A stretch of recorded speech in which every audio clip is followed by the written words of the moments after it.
अब हम करने जा रहे हैं age of revival. Age of revival का मीन्स है age of renaissance. So what is renaissance means?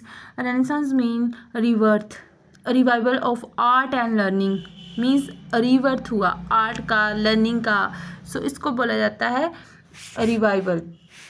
So friends, हमने जैसे पहले पढ़ा था, जो पहले Anglo section Anglo Norman period था, कि क्रूसिडियस के बारे में पढ़ा था। क्रूसिडियस को किसने भेजा था? पोप ने भेजा था। यूरोप से आए थे वो क्रिश्चियनिटी को स्प्रेड करने, ईस्टर्न कंट्री में जो क्रिश्चियनिटी को स्प्रेड करना था उन्होंने, क्रूसिडियस ने। सो हमने देखा कि जो क्रूसिडियस है वो अपने साथ ग्रीक और रोमन टेक्स्ट बुक्स लेकर आए थे ज़्यादा से ज़्यादा, कि वो क्रिश्चियनिटी को स्प्रेड कर सके ईस्टर्न कंट्री में। सो जब वो चले गए वहाँ से, तब उन्होंने लोगों ने वो बुक्स पढ़नी शुरू कर दी थी। फिर आगे 1400 एडी में जाकर लोगों ने वही जो रोमन और ग्रीक बुक्स थी उनको दोबारा से देखना शुरू किया। मीन्स दोबारा से जो उस टाइम रोमन ग्रीक के म्यूज़िक थे, आर्किटेक्चर थे, उन सब चीज़ों को जानने की उन्होंने कोशिश की। सो इसलिए इसको बोला जाता है renaissance, means revival means rebirth. जो उन्होंने ग्रीक और रोमन की जो वो थी बुक्स थी, उनका कल्चर था, उनको जानने की कोशिश की और उन राइटर्स की बुक्स को पढ़ा और उन्होंने देखा कि वाह, कितने मतलब जो ग्रीक थे, रोमन राइटर थे, वो कितने अच्छे वर्ड यूज़ करते हैं, कितना अच्छा लिखते हैं, कितना अच्छा लिखते थे। So that's why it's called revival, age of revival, क्योंकि लोगों ने पीछे जो 1400 एडी थी उसको देखना शुरू किया, फिर से देखना शुरू किया। मीन्स अब चल रही थी 1400 एडी, तो लोगों ने 400 एडी को फिर से पीछे से देखना शुरू किया, इसलिए इसको बोला जाता है रिवाइवल, कि रीबर्थ हुआ, रिवाइवल हुआ। रिवाइवल एज बोला जाता है, रेनेसांस बोला जाता है। सो जो राइटर्स थे उन्होंने रोमन और ग्रीक के टेक्स्ट को पढ़ा इस टाइम पर, तो उन्होंने इसको पढ़ना शुरू किया। फिर वो इमिटेशन, नकल करनी शुरू की, जो उनके टेक्स्ट थे उनकी नकल करनी शुरू की और अपनी राइटिंग में भी उसको यूज़ करना शुरू किया। इसलिए इसको बोला जाता है रिवाइवल, कि जो मर चुकी थी, जो डाइड हो गया था बिल्कुल, कल्चर, म्यूज़िक, आर्किटेक्चर रोमन और ग्रीक का, उसको लोगों ने फिर एक नया जीवन दे दिया, रिवाइवल कर दिया उसको फिर से, इसलिए बोला जाता है age of revival.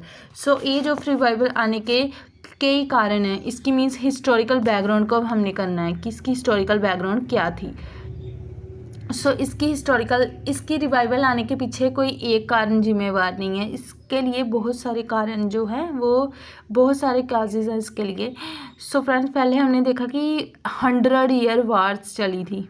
100 year wars में थे वही क्रूसिडियस जो आए थे, फिर वो उन्होंने स्प्रेड किया था।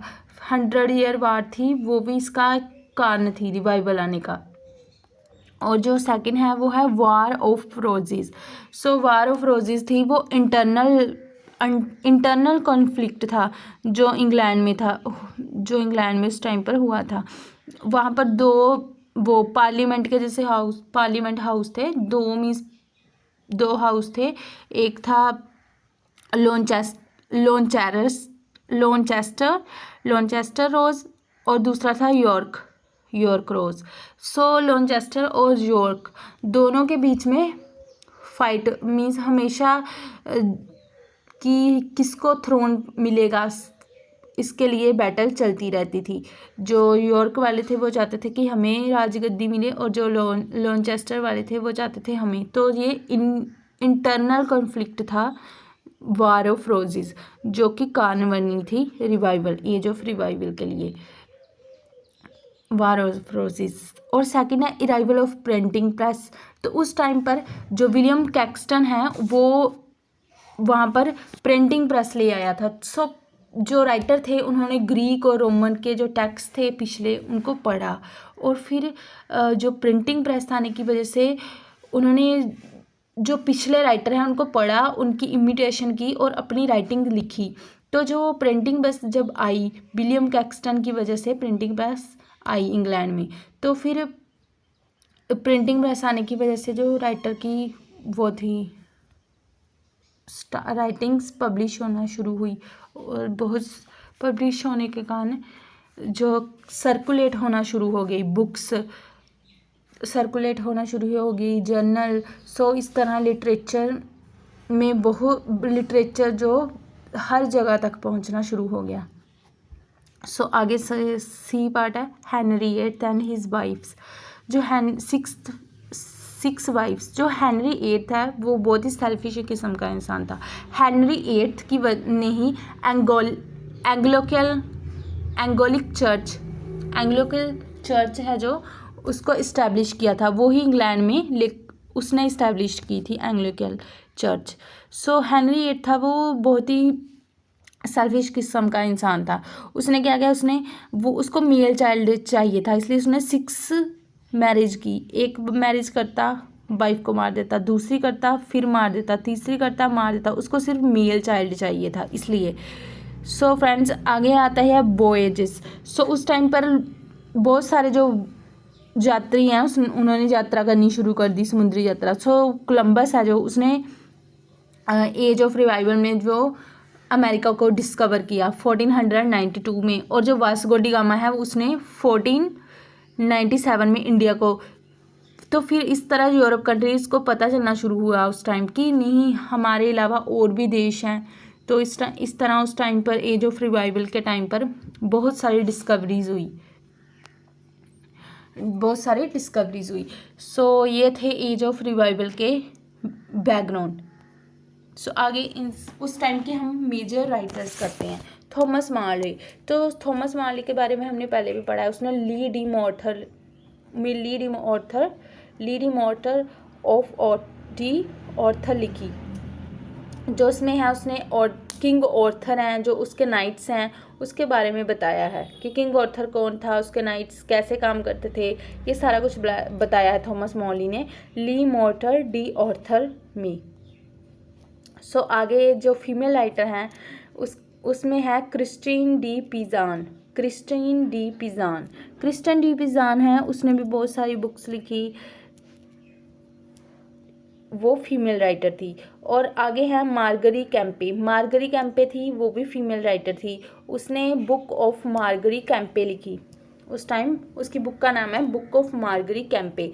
और नेक्स्ट है जो वो है Julian of Norwich. So Julian of Norwich ने एक बुक लिखी थी 16 revolutions of divine. 16 revolution of divine उसकी बुक का नाम है। तो जेलोवियन ऑफ नॉर्वेज थी जो उसने ये बुक लिखी थी। उसके बारे इस बुक में उसने डिवाइन होते हैं जो परमात्मा के साथ संबंध के बारे में बताया है कि इंसान का कैसे परमात्मा के साथ रिलेशन होता है। सो उसने एक लाइन लिखी है इस बुक में, all shall be well and all shall be well and all manner of things shall be well. So ये लाइंस बहुत इंपॉर्टेंट है और उसकी बुक का नाम भी पूछ सकते हैं, और ये कोटेशन लाइंस किससे ली गई है ये भी पूछ सकते हैं। और बाद में यही लाइंस थी जो ये टी.एस. इलियट ने किसी अपनी पोइम में यूज़ की थी। So these lines are very important. So friends ये थी आज एज ऑफ रिवाइवल की ब्रीफ हिस्टोरिकल बैकग्राउंड। मेन मैंने बता दिया कि उस टाइम हिस्टोरिकल बैकग्राउंड कैसी थी। So please friend subscribe my channel, share my channel and like my channel. And मैंने डिस्क्रिप्शन बॉक्स में अपने टेलीग्राम चैनल का भी लिंक दिया है, please join my Telegram channel also.